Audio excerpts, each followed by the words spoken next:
ഇപ്പോൾ ഇത് ലക്ഷ്മി നരസിംഹമൂർത്തിയുടെ ഒരു ചിത്രമാണ്.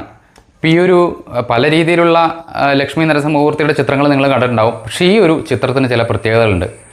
അപ്പോൾ ഇത് ചലച്ചിത്ര നടൻ മോഹൻലാലിന് വേണ്ടിയിട്ട് വൈക്കം അയ്യരുകുളങ്ങര സ്വദേശിയും പ്രസിദ്ധ ചിത്രകാരനുമായിട്ടുള്ള ശ്രീ MS വിശ്വനാഥൻ വരച്ച് നൽകിയിട്ടുള്ള ഒരു ലക്ഷ്മി നരസിംഹമൂർത്തിയുടെ ചിത്രമാണിത്.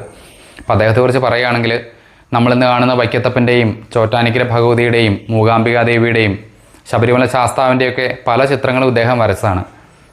അപ്പോൾ ഇദ്ദേഹം വരച്ച മൂകാംബികാദേവിയുടെ മൂലവിഗ്രഹത്തിൻ്റെ ഒരു ചിത്രം മൂകാംബികയിൽ ചെന്നപ്പോൾ ക്ഷേത്രം മേൽശാന്തിയുടെ മഠത്തിൽ നിന്ന് വളരെ അവിചാരിതമായിട്ട് കണ്ട മോഹൻലാൽ അദ്ദേഹത്തെ ഈ ഒരു ചിത്രം വരയ്ക്കുന്നതിനോട് സമീപിക്കുകയായിരുന്നു. അപ്പോൾ അങ്ങനെ അദ്ദേഹം വരച്ചു നൽകിയതാണ് ഈ ഒരു ചിത്രം. ഈ ഒരു ചിത്രത്തിന് ചില ശക്തിവിശേഷങ്ങളും പ്രത്യേകതകളൊക്കെ ഉള്ളതായിട്ടാണ് പറയുന്നത്. അപ്പോൾ അതിൻ്റെ ഒരു ചെറിയ കോപ്പി കുറച്ച് ബുദ്ധിമുട്ടിട്ടാണെങ്കിലും നമുക്കും കിട്ടിയിട്ടുണ്ട്. അപ്പോൾ ഈ ഒരു സങ്കല്പത്തെക്കുറിച്ച് പറയുകയാണെങ്കിൽ ലക്ഷ്മി നരസിംഹമൂർത്തി എന്ന് പറയുന്നത് വളരെ ശക്തിമത്തായിട്ടുള്ള ഒരു സങ്കല്പമാണ്.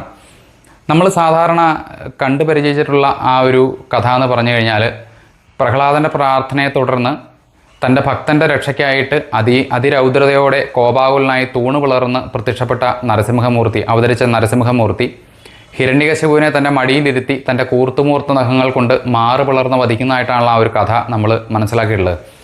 പക്ഷേ അതിനുശേഷവും ദേവൻ്റെ ആ ഒരു കോപം അവസാനിക്കുന്നില്ല. ദേവന്മാർ അദ്ദേഹത്തെ സ്തുതിക്കുകയും മഹത്വങ്ങൾ പ്രകീർത്തിക്കുകയൊക്കെ ചെയ്യുന്നുണ്ട്. പക്ഷെ അതുകൊണ്ടൊന്നും ഫലം ഉണ്ടായില്ല.